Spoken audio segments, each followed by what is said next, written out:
And I will point out Emma has done an excellent job of actually recording both the audio and the video, and it's been posted onto Joining conference. Hello. Did someone just join us? Hello, yes, this is Liliana from Technology Monterrey. Excellent. Thank you very much for joining with us today. I was just saying that the last session was recorded and is posted on the Trello site, so please feel free to go and have a look. Joining conference. Marco Rodriguez. Hey, Marco. Thank you. Hello. Thank you for joining us. Now, are you? Do you need a minute to connect into the video conferencing? That's right. Yes, of course. Okay. We'll give you a second then. I think others are joining as well. Okay. Joining conference. Eduardo Torres. Hi, Eduardo. Thank you. How are you doing today? Hi, I'm fine, thank you. Wonderful. The presentations that I've seen that we've loaded up already look really interesting. So I'm very excited about watching and listening to what people have to say today. It does seem we've got let's just see where. I think we're waiting for maybe Marco to join us on the teleconference on Adobe Connect. Yes, just wait a minute, please. No problem.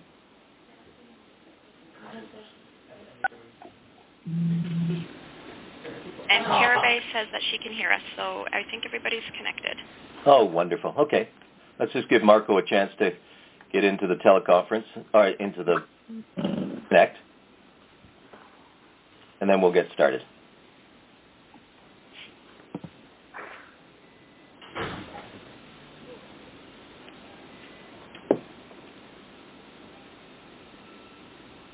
It's also, there's Marco. Okay. Yes, I'm already in the meeting. Okay, wonderful. Is there anybody who's having any trouble seeing the screen? What you should see at the moment is a blue screen with orange letters that say Sustainable Building Science Workshop Welcome. Okay.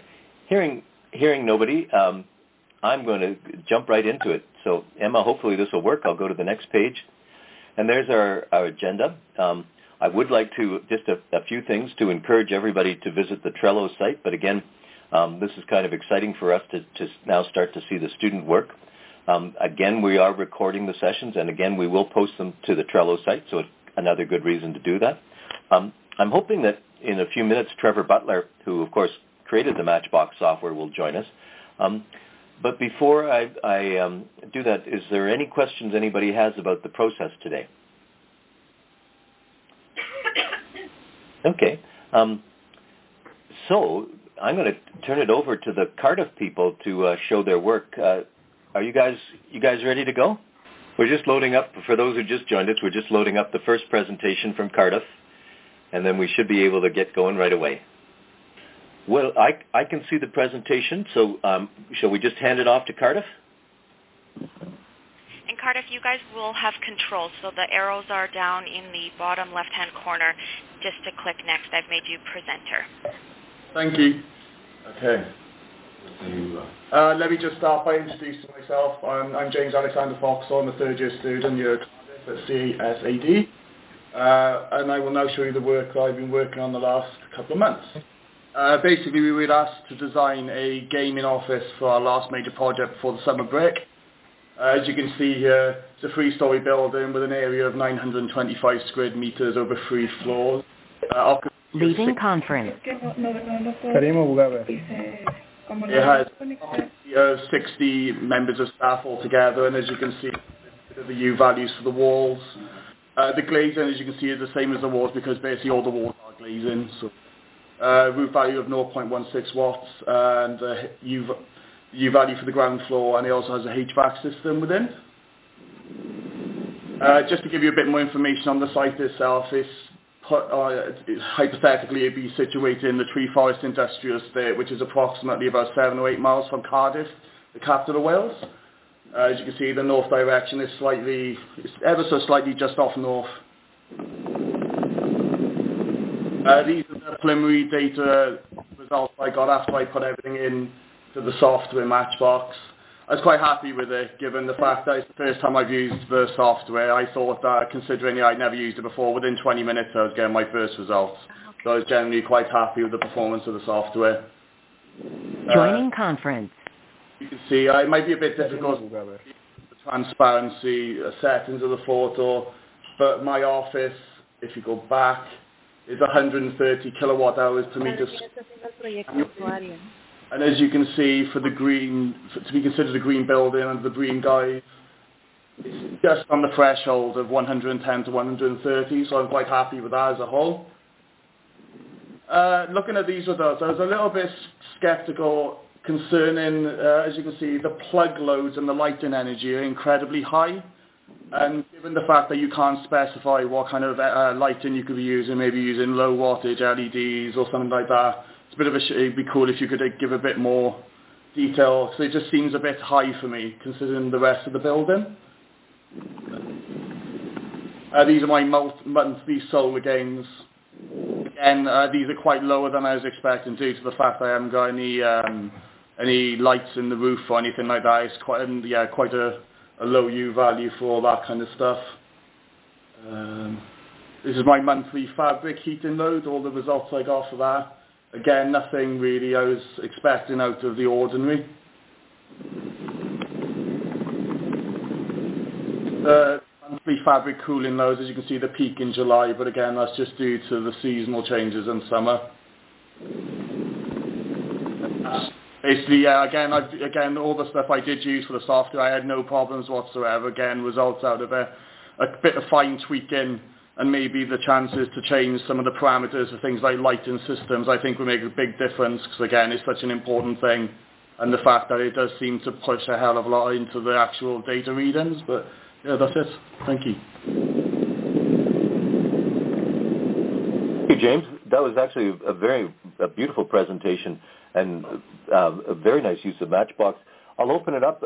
I'm sure we've got a few minutes for questions. Does anybody have any questions or comments?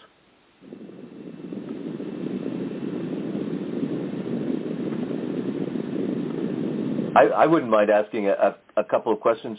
James, do you think that based on the analysis that you've done with Matchbox, that you might see some areas that you might change your design? Oh, without a shadow of a doubt. Things like cooling and venting, so I could see, for example, for cooling you could have ground source heat pumps and things like that, and when I put those in and changed the parameters of the kind of heating systems, I could see the energy ratings drop and rise. So obviously in the design, when it comes to the part where you're actually designing the building, when you can see the results and change them so quickly to get different results, I think, yeah, I could make changes depending on the kind of services I wanted within the building. Again, it lets you see the impact of like glazing and that kind of stuff like that. So it definitely aids me in that respect. That was one of the things I was particularly interested in. Your building has a lot of glazing, and it does seem to be oriented north-south. Did you consider, or would you consider, any kind of shading or reduction in the glazing on perhaps the east and west facades? Oh, with a shadow of a doubt. Again, basically as well, on the sites, this is the one thing I wasn't really that sure about. So I've got trees which offer partial shading towards the building. But again, like things like that, after seeing the readings, it'd definitely be something I consider putting onto the building, yeah. Okay. Are there other questions for James? I could just make a comment. This is Kristen. James, I wondered if you knew, and this is for everyone, since our last session we added to Trello an opportunity. You can leave a question for Trevor, and he will be regularly checking in. So perhaps you could give him a question regarding improving the sort of nuance of how you're of that issue with the plugs and the lighting, so that you can maybe get a better reading that way. Yeah, most definitely. Anything I can do to help develop it, I'd be more than happy to. So if you go onto Trello, you'll see that there's a list there, and if you just add a card and put your question on the card, and that way it will be on there, and it will be there for other people as well, because I'm sure probably other people will come across the same issue. Yeah, sure. I'll be more than sure to do that. Thank you. Great. Any other comments or questions? Please do feel like everybody should feel free to this is very informal, so please feel free to make comments or ask questions on any of the presentations. All right. Thank you very much, James. I really do appreciate that. Is there another presentation from Cardiff?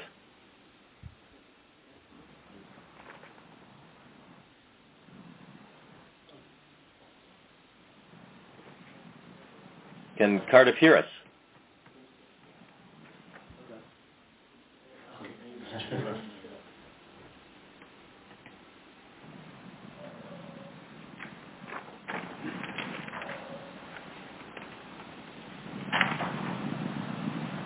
I'm not hearing any. Are we having difficulty for Cardiff to hear us? No, we can hear you. Okay. Okay. Is there any other presentations that you guys wanted to show this morning? I think Nick sent two, but Nick's unfortunately not well and he's had to go home. Oh, okay. All right. All right then. So I want to make sure you have the maximum use of your time. I was very impressed with James's presentation. I actually had hoped that. Actually, Trevor had told me he was going to be with us this morning, but so I'm just checking in to see if he might have gotten the times wrong, because certainly I did. But it would be great if he could join us as well, because I'm sure he'd be delighted to see how James used the software. It looks like he's on the list of speakers down towards the bottom, Douglas, so I don't know if maybe he's just logging on. Oh, okay. Oh, there's Trevor, okay. Hopefully he won't forget to dial in as well. But maybe we can load up the next set of presentations, which I believe... Hold on, Joe. One of our students has uploaded their presentation to Trello this morning. Oh. It's the lowest one on the Cardiff Met list. It's a presentation by Shardlina, Claudio, and Safia. Okay, excellent. Emma, can you load that one up, do you think? I haven't logged into Trello, so if Kristen maybe just did that, I'll stop sharing and then she can share her screen. Okay, you're in trouble, Emma, for not logging into Trello after I've been... Sorry, it's so complicated, but... Yeah, we are sort of pushing sometimes the limits of... I'm not sure if it's the technology or our own brains on some of these things, but we'll get this one going. And maybe it'll give a chance for Trevor to join us via the audio line as well. We'll learn from this. Well, for me, like these are relatively minor problems compared to some of the things that can go wrong on these kinds of events. So this is all, every time we do this, it gets better and better. And I really actually, I'm looking forward to these presentations. And I'm just going to check in. Trevor Butler, are you online? Emma, in the background, could you maybe send a private chat to Trevor to remind him he needs to dial into the teleconference? Yes, I did already. Okay. Are you seeing my screen? Yes, we are. Okay, great. It says Sustainable Building Science Virtual Studio Presentation. But your screen is small. Or rather, it seems to be... Joining conference. Hey, Trevor. Hi, Douglas. Hi, everyone. Trevor, thank you for joining us. You will be actually... we'll try and send you the presentation, but James from Cardiff just did a beautiful presentation showing and using Matchbox, and it was actually very interesting. Sorry, I missed that, guys. That's okay. I think we probably captured it, and we can... if he's okay with it, we'll share it with you. Okay, thanks. Thank you. My screen's not showing anything but a blank white screen. Okay, we're seeing a beautiful picture of the mountains with some pine trees in front. Okay. Again, I think we should just email it to Emma. won't down. I can't. It won't down. It's not giving me the option. Oh, I can just scroll it down if that will work. Let me try one more thing. Now we're starting to see a sort of an outline of the presentation. Okay, so you're seeing the outline there? Yeah, and it's a little small in the screen. Is that better? It's better, but it's still not. We can see most of your, like a frame of your desktop around it, or that's what I'm seeing. Yeah, we're seeing that as well. Okay. Oh, so that's what you. Yeah. Now it's getting bigger. Okay, I think we're almost got it. It's better now. Okay. Will this work for the presenter in Cardiff? Yes, thank you. And you can just tell me when you want me to change the slide for you. Okay, thank you. And if I could suggest, if you're not speaking, you might want to put your phone on mute, as it makes it easier for everybody else to hear. Okay. So today we're presenting me and my colleagues Lina, Sofia, and Claudio. My name is Shahad, and we're sharing our experience with Matchbox on a building that I did last year for an office building. So handing over the presentation to Lina. Hiya. Can we please go to the next slide? And the other one, sorry.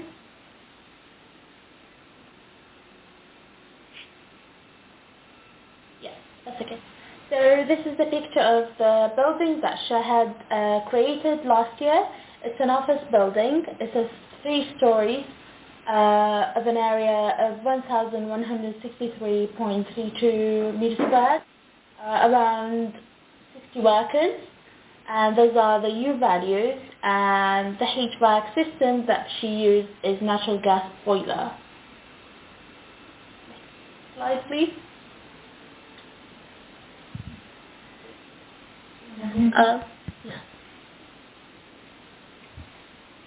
This is the site. So TART is the company, and it's located in Nantgarw, in north of Cardiff. I'll pass it on to Sophia.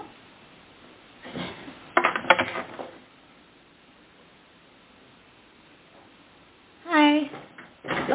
Next, please. Next slide, please.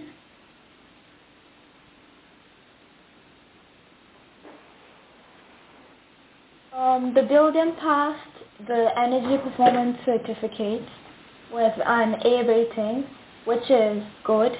SVEM is a software similar to Matchbox that is used in the UK. Could you go to the next slide, please?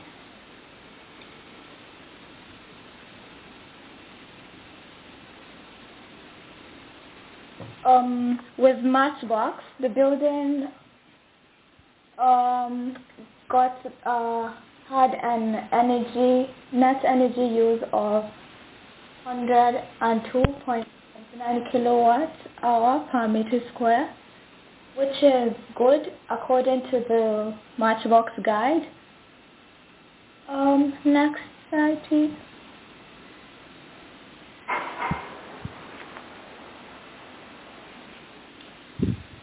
And the energy use intensity is 102 over 100, which for an office building is okay, because it's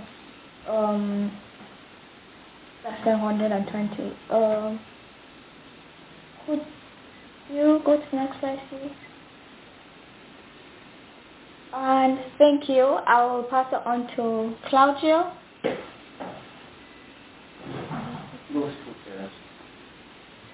Hiya. This graph is from it's one of the results I really obtained from using Matchbox software. So the building quite similar to James' building. So as you can see, most of the energy used is from lighting and pumps. So pass to the next slide, please.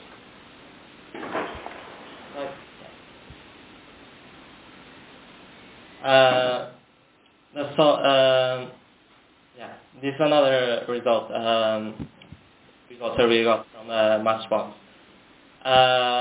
Solar gains from the different glazing areas of the building, like the roof lights. As you can see, the biggest solar gain of the building is during the summertime and springtime. Next slide. Just some results from the fabricating load, and that are similar to the previous building.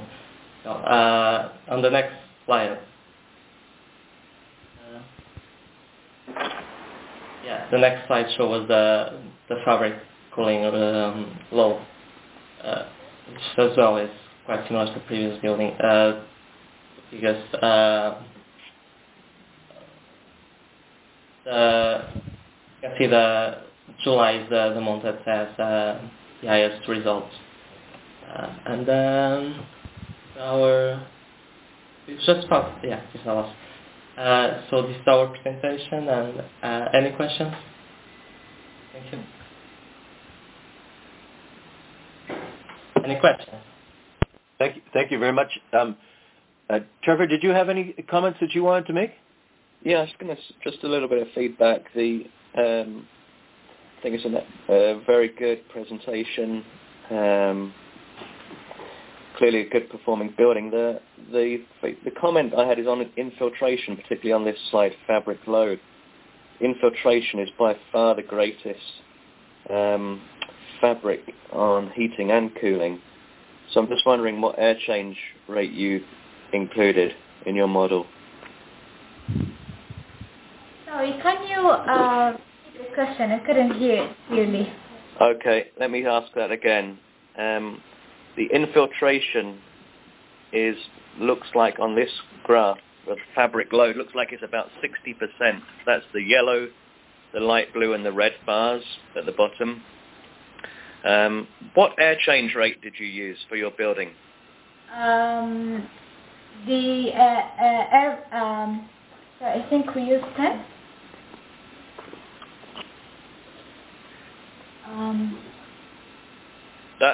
That's unusual, but you also have very high U values, so therefore the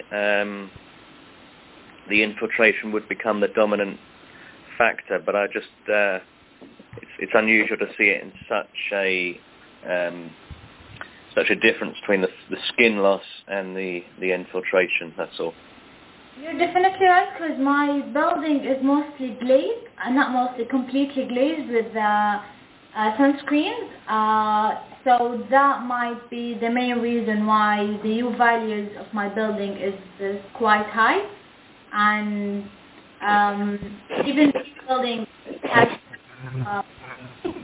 natural ventilation to it, and it's triply glazed building, but again, the U value of the glaze is hard to. No, that my question isn't in relation to the U. If it's all glass, then I would expect much greater fabric losses, and what I'm seeing is very small fabric losses and very high infiltration gain losses. So just have a look at that. I don't think we can sort it out this morning, but just look at comparing your U values with your infiltration. We'll talk it through with you. Trevor, the previous presenter, James, also noted that the lighting loads were extremely high, and I think this project shows it as well. Find that slide. Here we are.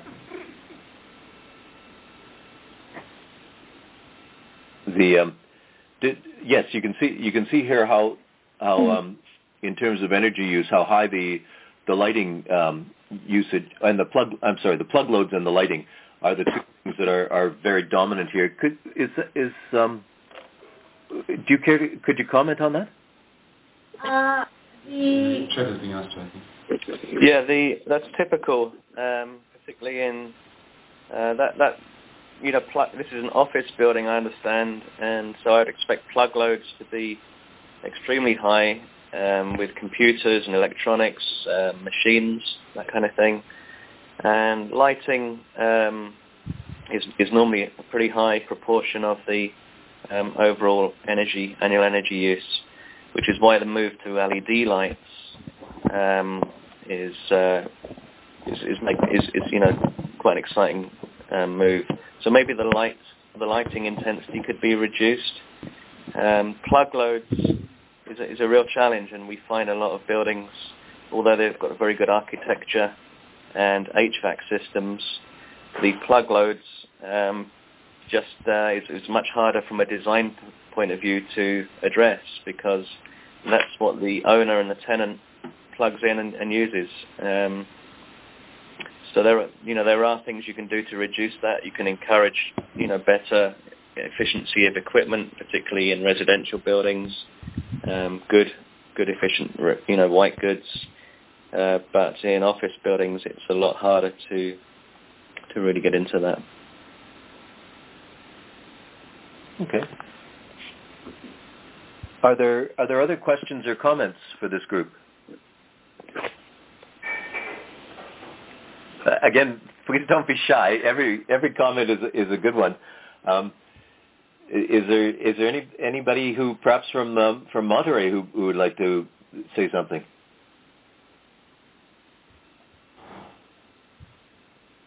Okay, I do have one comment, and I'm not sure who I'm addressing this question to. Here in Canada, we look a lot at ideas like the passive house, and when they talk about the passive house design, it's always that we have to design things that are very simple in terms of their shapes, really just rectangular boxes. And I'm wondering, I'm not sure who I'm asking this to, perhaps it's just a question for everybody, is in order to achieve sustainability, are we really looking at simplifying our designs to the point of being very, very basic geometries? I'm not sure if anybody wants to comment on that one or not.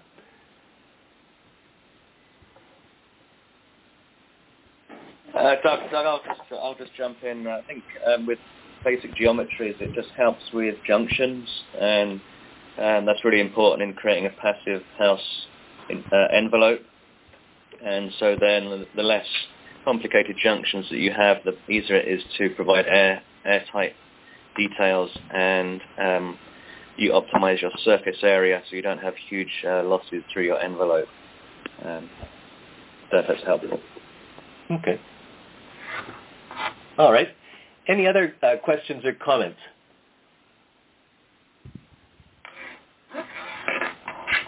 Okay. Is there any more presentations from Cardiff? Just to stay. We may upload some more in the next couple of weeks. Okay, excellent. We'll look forward to seeing those at the next session. Thank you. Thank you very much. Okay, I think we're on to Monterey next. Is who would like to? I think we have the presentation, don't we, Emma?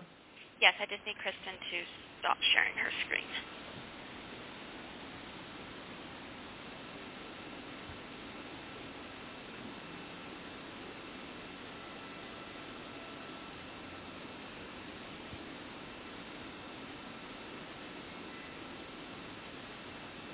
Kristen, if you could stop sharing your screen. Yeah, I'm just trying to do that. Okay. ¿Quién va a presentar?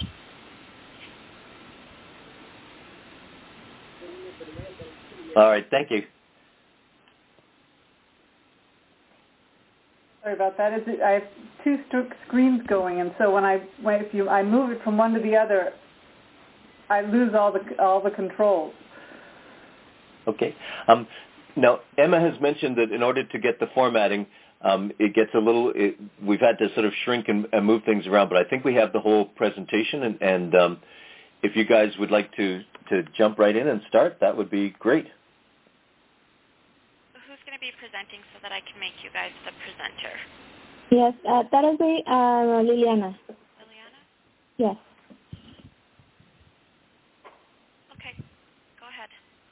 Okay. The arrows are in the corner. Our project, it's more energy optimization. It's not really, there's not much room for design over here. For like the first part of our project, the important part was to make an energy optimization or energy efficiency improvements to a specific project or a specific construction. So for this particular reason, we choose a type of social housing project which is already built, and our important part was to work more on the envelope, more than on the inside equipment or any other part of the project. So for starters, this is the project that we are analyzing. It's an already built house. It's a social house. This particular house, well, I'm going to talk first about the house, and then I'll talk about the location. So this house, it's a little bit old. It's been built, well, not that old, but it's been built 30 years ago. So it's a two-story house. The square meters are 100 square meters, a little bit over 1,000 square feet. 3-bedroom, two-story house. It's habitated by 4 members of a family. So, even with this particular house, it has very, very adverse conditions during the peaks of climate peaks, especially during December and during August and September, during the lowest and the highest temperatures. So there's a lot of energy consumption, a lot of energy intensity used during those particular seasons. So this is a house that for 4 members shouldn't be using much energy, but during these particular seasons it is. So the main problem is the envelope, which is where we actually focus on analyzing. Then we shall work further ahead on more design improvements, but for the meantime we wanted to focus more on the materials and the building materials and the envelope. So the location, on the next slide, our location is based in Ensenada in Baja California. This is a northern state in Mexico, very close to the borderline with U.S. with U.S. and especially Southern California. So the climate it's particularly very, very good. It's considered as Mediterranean because it has similar characteristics of the climate of south of Europe. So they call it kind of Mediterranean. This region has it's semi-arid climate. It does have this particular region has a coast. It does have a wine country nearby, and it does have a desert also. The desert very, very close on the south of the Baja California Peninsula. So this is a region that has all these environmental conditions nearby. The location is 31 degrees north. So we don't have very, very extreme weather conditions as you might in Canada or northern Europe. So this is a house that should have a very, very good climate, internal climate condition according to the weather, but it doesn't. So the lowest temperatures during the months of winter are 2 degrees Celsius, and the maximum is about 35 degrees Celsius, which is over 100 Fahrenheit degrees. So this is the problem when we have the lowest temperatures. About 32, if I should translate to Fahrenheit degrees, about 32 degrees Fahrenheit degrees during December. The minimum temperature. So we don't have that extreme weather as you might see, or as you might have in other countries. So the measures that we are proposing here are to place polystyrene insulation on the walls and the roof. Some system already, a simple construction system to cover the whole walls with expanded polystyrene. Double glazed windows with air chamber. So this is our windows, but the windows that are located at that project are very leaky. These are simple single pane aluminum frame windows which have very bad performance, very leaky, a lot of infiltration going there. So we are proposing to remove windows, to use double glazed windows, and also placing a few shades on the southeast windows, where we get a lot of radiation, some solar radiation during the summer. And then our last proposal, after we do all these measures, especially over the envelope, will be the installation of a grid-connected PV system, which will be with this we shall achieve the net zero energy housing that we want to achieve. So the analyzed zones here at the house, so just to make you a brief introduction into the housing. So it's on the first story, we have family room, kitchen, and just a small bathroom. Then we have on the upper floor, we have 3 bedrooms and another bathroom.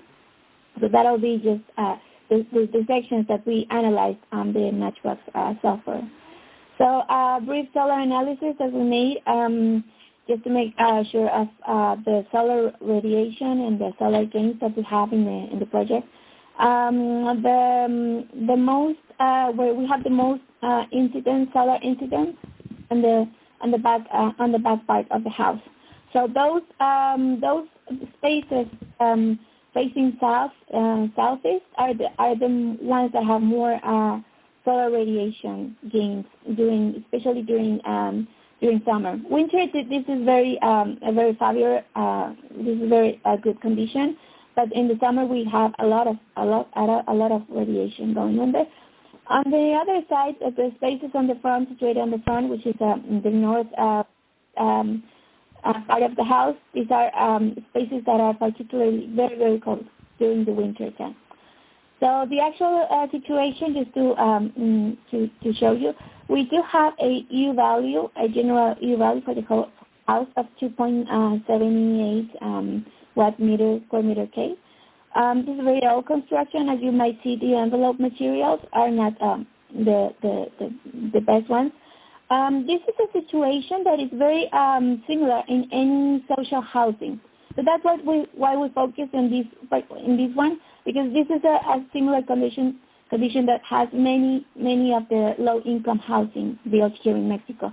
They have very poor materials, very porous masonry elements that are very exposed to the elements, to the to the outside weather, especially when there is a lot of humidity. As I told you before, the frame windows, these are aluminum frame windows, which has a lot of infiltration going on there. There's a lot of noise in the inside spaces, and the construction is very leaky in general. So this is a situation that is being shared among most of the low-income housing or the social housing development. So that's why we focus on this one, and we want to focus on the envelope. So this is, we want to analyze what's the difference on the energy use, so we can propose this for other kind of social housing. So the walls, we do have the apparent concrete walls with a value of, or E value of 5.50 watt per meter.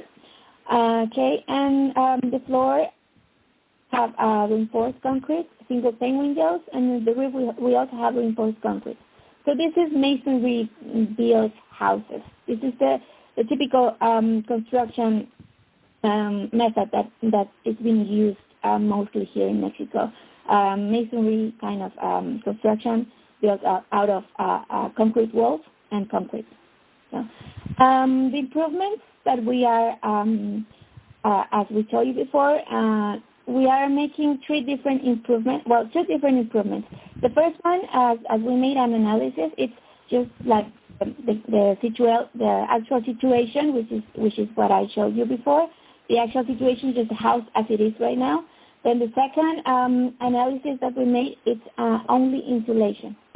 So we are only focusing on covering just the walls, just the concrete walls with the expanded polystyrene, and 2-inch EPS on the walls and 3-inch EPS on the floor, on the roof. So with these improvements, we managed to lower the U value to 1.79. So this is a little bit of an upgrade, kind of reduce it by half, almost. It was up to 78, and then we managed to reduce it to 1.79.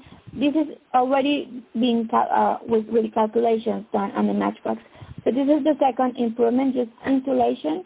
And with the total upgrades, we included the windows, removing the windows. So we just wanted to make some kind of scaling on the proposal. So just to see what was the performance with just the envelope covered with the EPS, then adding the windows on the second the windows and the eaves on the windows on the second analysis, and compare it with the first one, which is the actual situation. So in this upgrade, we managed to lower the U value a little bit more to 1.75. And here we have the specific calculations that we made for all the elements, walls, floor, and roof. So this is total upgrades, include the insulation in roof and walls, which was covered on the second analysis, and the double glazed windows with some shading on the southeast windows. So for our results, we do have, as I'm showing, the actual situation, then the second analysis, insulation only, and then for the third analysis, the whole upgrade. And we do have, we can show the savings there. We made it analyzed space on the second floor and on the second story. So we made this analysis area, analyzing every area and with the three situations. So for the final slide, our results are this is a little bit weird because we did have some energy use intensity values that are very extreme and not average. We are using very, very high net EUI values, which I don't know if it was something, some value that we didn't work out during the Matchbox analysis. But as for energy consumption, we can say that our net total use is from 5,000, 50,000, about 50,000. We reduced with only insulation to a little bit over 1,000 kilowatt hours per year, and then we managed to reduce it. The more reductions that we managed to achieve was with the windows and the shading. I mean, we thought that the EPS on the walls and the roof would make a difference, but actually what made a difference was actually the window removal or the window exchanging. So, this is, we believe that this is very much related to the radiation gains that we have on the summer on the southeast windows. So this way we wanted to make sure what will represent the most the better improvement here, or that the improvement that will represent the more energy savings. And in this case, it was adding windows and shading to the existing windows, removing those existing windows with better efficiency windows. So our energy savings with only insulation are, as I told you before, 1,400 kilowatt hour a year, and with insulation and the window shading, it's about 8,400 kilowatt year. So I think the windows was making a very huge difference here in our energy use. So this is it for the moment. We are planning on making more improvements to the housing, but this was just focused on the envelope. Thank you very much. Excellent presentation. Does anybody have any questions? That is quite an impressive savings just from the windows and the shading. Is that typical? Hi, Liliana. Thank you for that. Do you have a breakdown on the EUIs, just to sort of see where what's contributing to that, and why the reduction is as it is? I wondered if, because those EUIs are quite high, right. Whether you have what you have for cooling or what you have for heating systems. I think those are probably the main, could be why they're so high. Yeah, this only included window shaker units for summertime. Okay. This is what we noticed, that this was very weird values on the energy use intensity. Yeah. We added anyway, but they were very high, that are not significant, I believe. What is your internal temperature set point? Pardon me? What is your internal temperature, your inside temperature set point? It was 22 Celsius. Okay. Is that normally the expected temperature, or could it be higher? No, it can be higher. It can reach 28 Celsius during the summers, and it can reach about 8, the lowest internal temperature. It's about it can make some spaces on the north facing spaces. It can reach about 10 or 12 Celsius. Okay. So yeah, for the next presentation, we shall make we shall work on this to make sure that we get the right EUI values. Yeah, you can maybe change the internal temperature, and also do a comparison with no cooling. Put no cooling on there, because I think with a better envelope and shading, the insulation windows and shading like you're showing, maybe you don't need any cooling at all, or very minimal cooling. So I would like to compare those two. Perfect. Thank you. Thank you. Does anybody else have any questions? I have just a comment, because we have the same problem in our simulation, but I'm pretty sure she needs to find the correct U values for the material to get the correct numbers of the energy consumption. Okay. Okay. Now, Liana, can you just clarify for me, were you using a Matchbox here, or? Yeah, we only use the Matchbox software. Okay. All right. We made some calculations, the U values for the walls, the roof, and everything. We made like a manual calculations out of the Mexican regulations. There is a procedure for making these calculations. So that's where we get the U values, and from there we made an Excel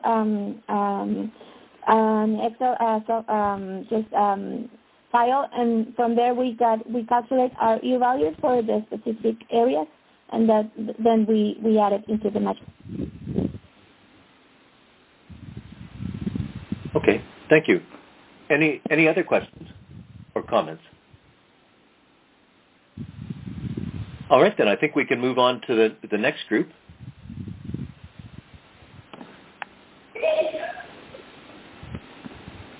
All right.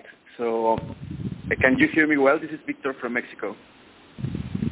We can hear you. I can hear you very well. Okay, perfect. So, will we be able to? Okay, I can scroll the presentation down. Okay, perfect. Let me see. Yeah, I can. Hello. Okay. So, this is team number 4. This is I am Victor Salazar, and in the team we also have Karim and Marco. So I will briefly explain to you a bit of context and background on our project. Then afterwards, Karim will explain to you a little bit more in detail the Matchbox calculations and the simulation. And at the very end, Marco will explain to you our conclusions, our results, and I'll jump back in to explain to you a little bit of our next steps. This project, we are developing a study to identify the benefits of having double glass or insulating windows in an apartment in Tanzania. And the reason for this is that usually in warmer weather regions, we have like this notion that the insulation or double glazed windows are intended for colder weather regions or like a more extreme winter, and that's kind of the reason why we tend to leave this technology aside. The overall, like the average buildings here in Mexico, we don't have this type of windows. So, but they can also bring an energy saving benefit. So that's the reason we're developing this type of study. In this case, we are working with an apartment in Tanzania. Let me scroll down. All right. So this is the apartment where Karim is located. He lives in Tanzania. These are the Dream Glory apartments in Dar es Salaam. Dar es Salaam is located in the east coast of South Africa, in the southern hemisphere. This is a development by, perhaps a Chinese corporation in Tanzania. The base project does not comprise any insulation for the apartments. And even though this is this is a tropical weather zone, and we are still losing energy through the windows, right? So we're studying the possibility of changing the windows, and hopefully we will see a benefit in energy savings. It is very important to look at this type of efficiency improvement, especially in regions where the electricity is high cost, right? So in this case, for Tanzania, it's 14 cents of a US dollar per kilowatt hour. That's high. I mean, that's kind of the double that we pay here in Mexico. I don't know the other regions, but that's a high rate. So it's important to look at this type of project. In this slide, I want to show you the overall scheme of the apartment. This is a 110 square meters building area. The total window area is 12 square meters. I will talk about it in the next slide. But what I want to show you here is that we have one internal wall and we have 3 external walls. So that's what I'm going to show you here. The first case, we have the south wall, which is a total area of 18 square meters with a 43% of glazed or glass area. Afterwards, we have the west wall, which has a very small window in the corner, that's why we're considering 5% of glass. And the last wall is the north wall, 9 square meters with only 28% of glass. So we have 2 centrals of air conditioning equipment. So each one consumes around 20,000 BTU each one. So that's where we are focusing. We are focusing on saving energy in the air conditioning equipment. So just in the next slide, Karim will explain you what parameters we used in Matchbox. Okay. Like Victor says, I have been living here like more than 1 year, and I have my historical data about the consumption in the apartment. That's why we decided to take this as an example, because it's a new building, but it doesn't have any like important things that they can save any energy. It's a tropical weather. The doors are not with correct sealing. The windows are not with correct sealing, and we lost a lot of energy on cooling the apartment. Our overall consumption was 1,361 kilowatts per month in the 12-month year. Then we have like in our calculation, we estimate 85% of our total energy used in air conditioning systems. Please, the next one, please. Okay, this is our proposal.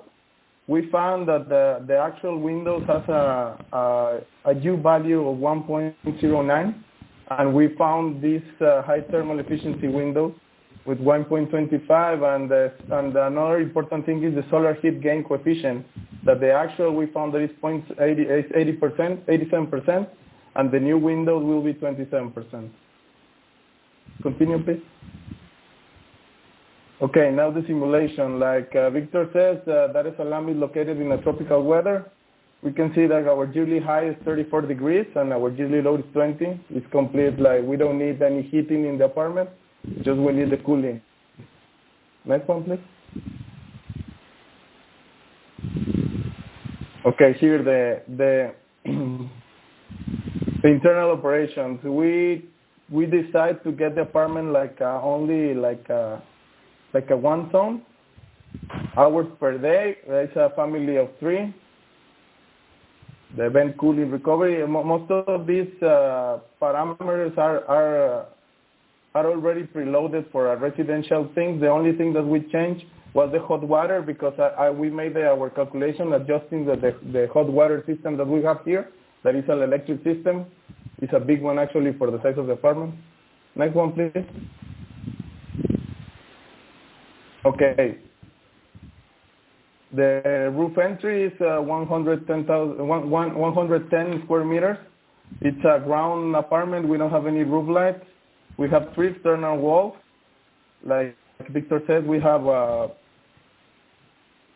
one wall with 18.9 square meters of surface with 3.5% of glass.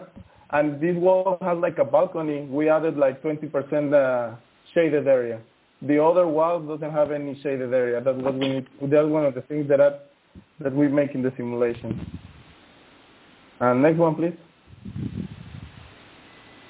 Okay, in the building specifications, this is the thing that I was commenting to Liliana. We found many different U values, but we found that this number is going to be the thing that works, because we made the simulation in two different simulations, one with our current state and one with our new Windows. We have a lot of illustration that we put added here at 1.4. And next, Marco will explain our results, our analysis with the actual state and with the new Windows. Okay. As a first result on Matchbox, as a first result of Matchbox simulation, we saw that the domestic heat water represents the higher energy consumption in the building, followed by the air conditioning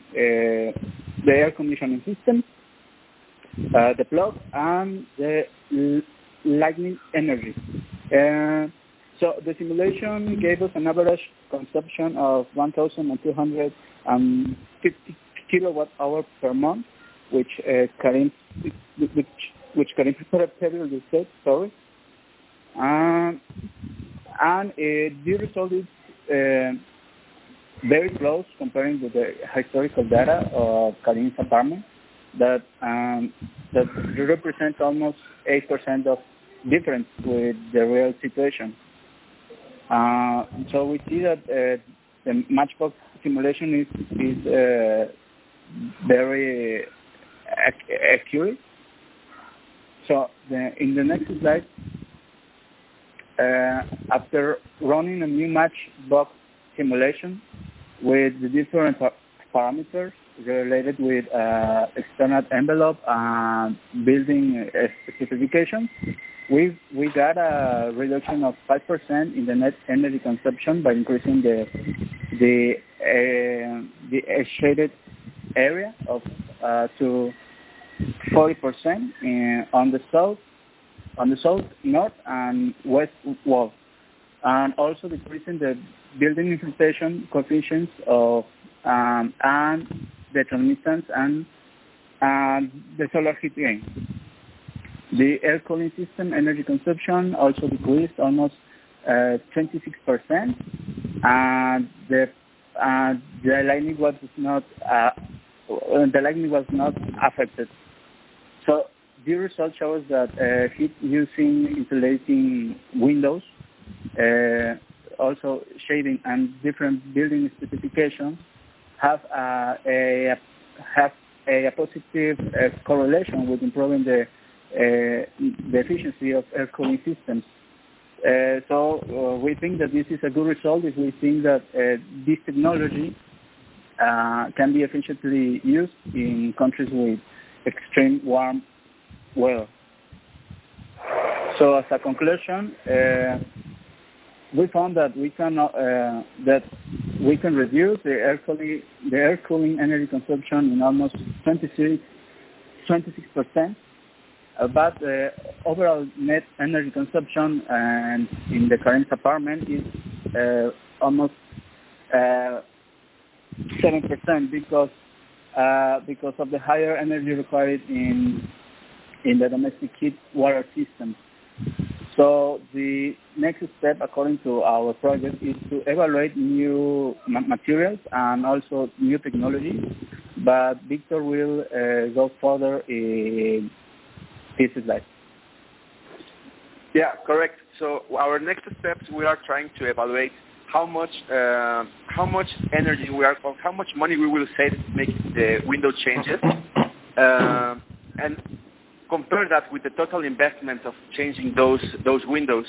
So that will give us a better idea or a more complete idea of if this is a feasible project, and we will be able to compare this to other energy optimization measurements. For example, one, as Marco mentioned, we could compare this with improving the efficiency of the water boiler, or perhaps some optimization there.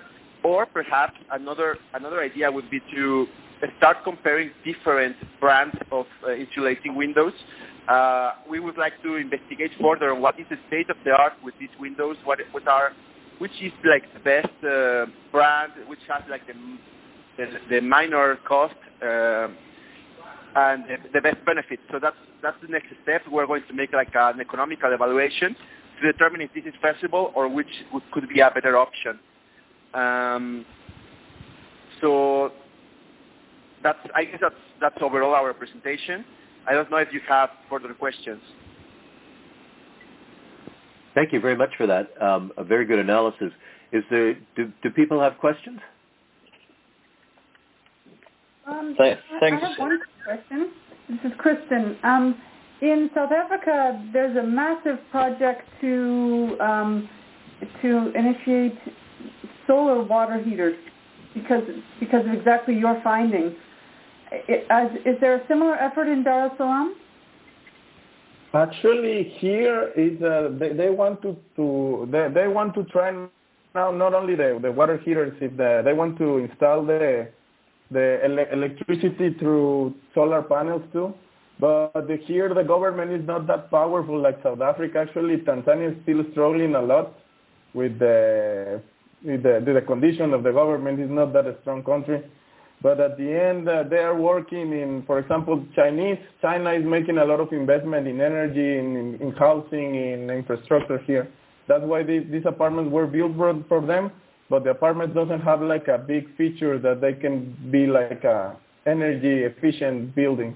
That's why we decided to choose this. And at the end, one of the big things that we will help in our project is change our boiler for a solar boiler, because it's a 100-liter boiler for a 110 square meters apartment, and only have two bathrooms, and it's too much for the size of the apartment. That's why. Trevor, I think you had a comment as well. Yeah, thanks, Karim and Victor. I think as Kirsten says, the solar, it's finding that right model. I remember when I worked in Zambia, I found electric hot water heaters, and I couldn't believe it that they were being used. So to find that good solar system, whether it's a direct solar thermal unit or you mentioned 100 liters, or it can be. You can get those heat pump solar units, but it's really a question of balancing the right level of technology. High tech versus low tech, and a low tech kind of district wide solar hot water tank might be more appropriate for the sort of number of apartments that you've got there compared to an individual system. There are pros and cons with pumping and extra pipe work, etc. But it'll be an interesting sort of study to see how you determine the best system moving forward. You can get hot water tanks that have heat pumps that reject cooling and give you. They extract heat to the hot water and then provide cooling to the apartment, and they run on electricity. So that would be an interesting one to test out, and there are various of those available, but they're more high tech. Okay. Thanks. And I would just make a comment rather than a question. It's fascinating to see the difference in the plug loads between what we were in the projects from Wales versus this project. And I think that's probably something we all need to consider, because plug loads, as Trevor pointed out, are not something we can control really with the design, but they, depending on how they are used, it makes a huge difference to the energy footprint. Yeah. We're finding that with better envelopes and better architectural design, that hot water for domestic use and plug loads are more than half the energy use of all buildings. So because of the efficiencies in the other areas, that drives up the percentage that the plug loads generate. Yeah, and it's because the hot water systems are so old-fashioned, and they haven't adapted to recovering waste heat from plug loads, for example, to convert that to hot water. So there's things that can be done, and that's really a technology area that needs to be improved. All right.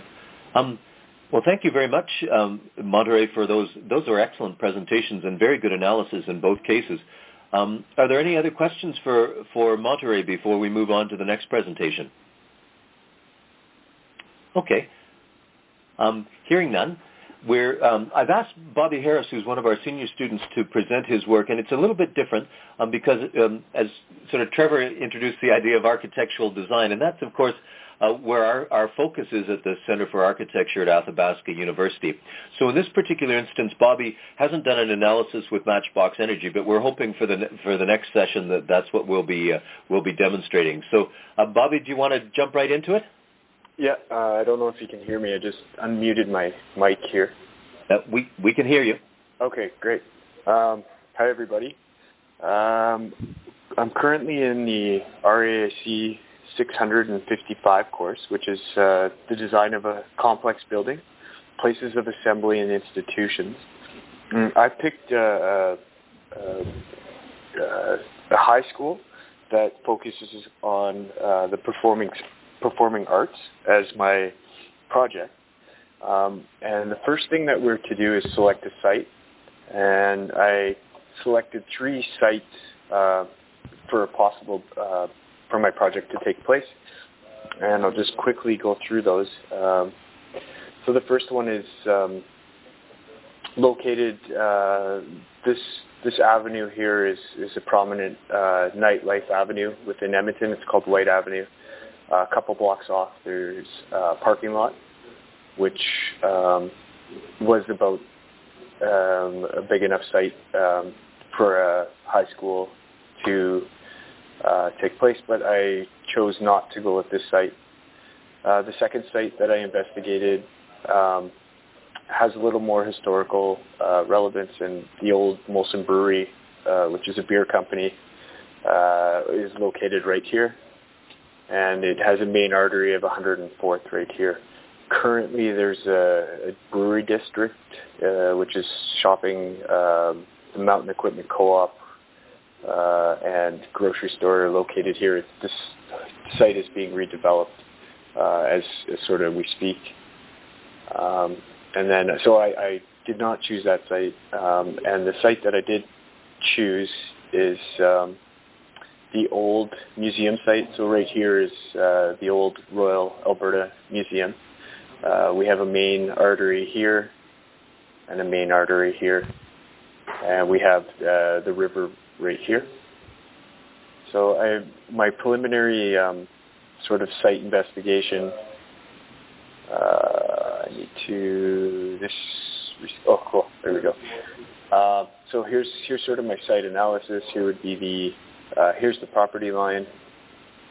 Here's the location of my building. Here's my solar analysis, and you can see north is up, south is here. So we've got our sun path right here. And then the views. So all the views that I would like the building to face are this way. And then again, I guess the glazing, all the views that I would like for the building are going to be facing south, which is going to cause some problems. And then another analysis that I did is the walkability. So how do people move? And there's a lot of transit, light rapid transit along the main arteries here that students can get around the city. They're also close to a main shopping artery, which is 124th, which is right here, and that's a 10-minute walk away from the site. So initially, I'm still looking at the functional programming, so I haven't been able to get into the Matchbox software as detailed as the other groups yet. That is coming for next session, but right now I'm looking at my functional program. How do we zoom into that bad boy? Just trying right now. Okay.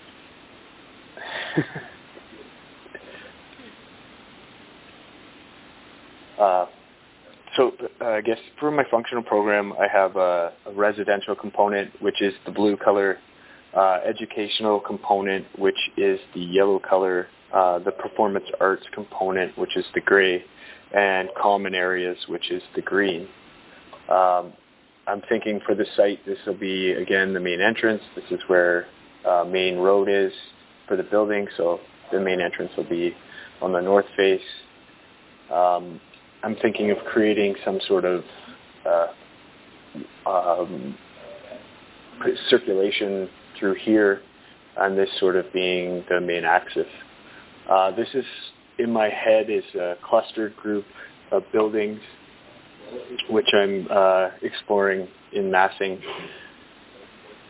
Right now, I've sort of, in this sketch, I've fragmented everything with an atrium space, sort of courtyard, and again, the circulation and porosity of the school would be through here, and sort of exploring spilling out onto the site. In my third sort of idea, again, there would be 4 distinct buildings, and you would, as you came into the site, you would actually see the entrance, and the school would be more present there. The site does slope. I'll show a section in the next presentation of the site, because it does slope down to the river, which is down here. And then I have started to get more granular in my functional program and start exploring different volumes and different massing. I guess I'm deviating from the more cube volumes, and I'm going to explore different geometry, which I will then import into Matchbox and see what outputs I get and help dictate my design.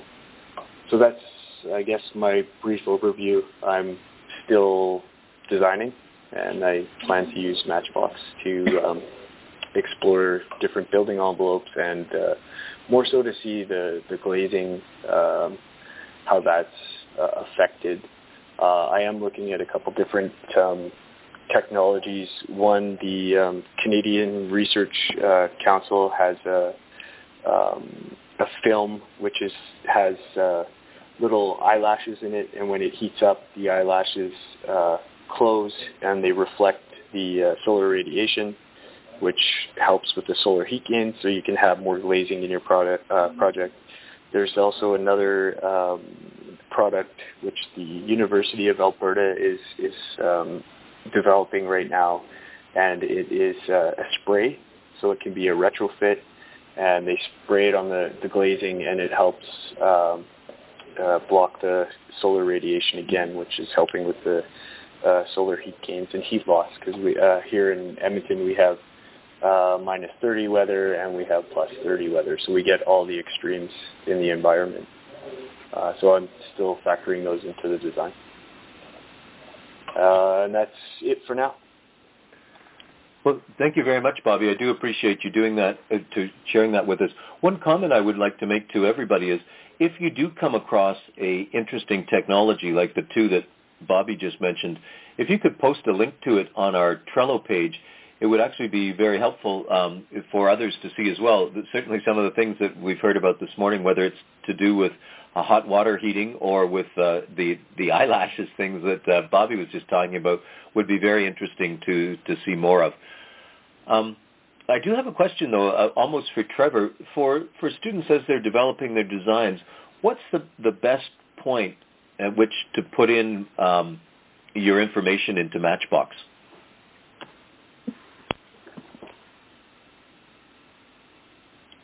Are we talking schematic design, or how detailed does the design have to be for? I'd say conceptual. Hi, Bobby.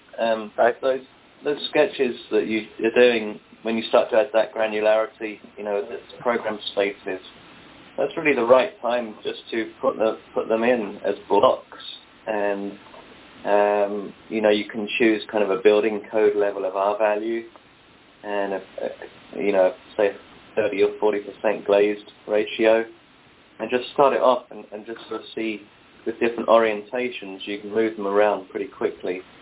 I would say that's how we find, certainly when Richard and I have worked with students over the years in Dalhousie, that initial massing model of the building program is really when to start, putting it, and it gives you a sense of, like we talked earlier about plug loads and process loads, it shows you what are the spaces that are really generating a lot of heat and what are the ones that don't generate as much heat. And then you can start to think, well, how can I group these together? Is there a way that I can benefit from the heat that, say, a lecture theatre could give you with hundreds of people in, and compared to, say, a small office that's just got one person in. So you can kind of, to answer your question, Douglas, I think early as possible, and just keep the models very simple, keep them very blocky at this stage, and that was my plan. I also have, because I have three distinct programs, or residential, educational, and performance, just different use types. I'm going to find that interesting to see each performance, how that affects the building envelope. Yeah. Okay. Excellent. Well, thank you, Bobby. We're going to look forward to seeing that one with in the next iteration as well. And it does make an interesting situation of, how we integrate the new tools like Matchbox into the design process as well. Obviously, as Trevor points out, if we can do it at the conceptual stage, it can still have a pretty big impact on what the eventual design might be. Are there any questions for Bobby? I have a question. It's Kristen. We saw in Dar es Salaam and in Mexico the potential use of solar, because that's sort of the obvious resource there. And I wondered, your site is right on the North Saskatchewan River, and I wondered if you had considered any the river itself as an energy source, with some of the new smaller energy generation projects that are being developed in using river current. I had not thought of that, but I guess I'll add that to the to the list. Thank you. All right. Any other comments? Okay. Well, Bobby, I just had one more. You compare Calgary to Edmonton. You don't have so much sun in Edmonton in the winter time as you would in Calgary, but in the summer you obviously have an abundance of sun in Edmonton. So the way that you deal with your south aspect and glazing, the southern aspect, I think will be quite an important factor for you to perhaps do different options on with the Matchbox. You can change the percentage of glass pretty quickly. The way that you start to work those places through. Okay. Okay. This reminds me as well. Trevor has a section on Trello as well where you can post questions about Matchbox software, and he will provide answers to them. So everybody should be aware of that. If you run into difficulties, that's another resource for you. Now, does anybody have any general questions or general comments? We're about to wrap up. Sadly, as I mentioned earlier, the University of Witwatersrand is not able to participate. Of course, our thoughts are with them, and we hope that whole situation stabilizes as soon as possible. So I'll just pause there to see if anybody has any comments, questions. Okay. The next meeting, and again, I wanted to thank particularly the students who participated today. I'm very impressed with all the work from all around the world, and it's very exciting to see it. And I'm delighted to see that people using the Matchbox software as well. So I think this has been very valuable so far, and I'm looking forward to the next meeting as well, which is Thursday, November the 17th. And I'm actually going to be in Cardiff for that one. I'm looking forward to that as well. Same time as always, and I believe by the 17th we will have ended daylight saving time. Then I do apologize to everybody. I really thought daylight saving time ended yesterday, but it did not, of course.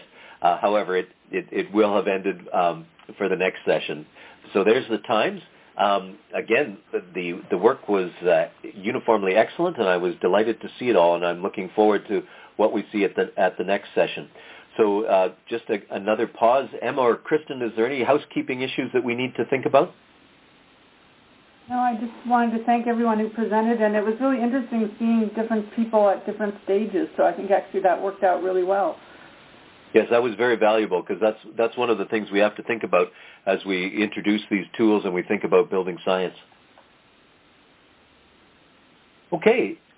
If there's no further questions, I'm looking forward to talking and seeing the work again in a couple of weeks. And please use the Trello site, and we're looking forward to what happens next. Thank you very. Oh, and I'll just mention before the next session is out, I'll have sent out the questionnaires which both the students and the faculty have to fill out in terms of our grant. So I'll be sending those out to everybody. And after the last session, then we'll be hounding you in order to finish those up. But again, thank you very much, and I really appreciate your participation. So I'll let everybody go. Take care.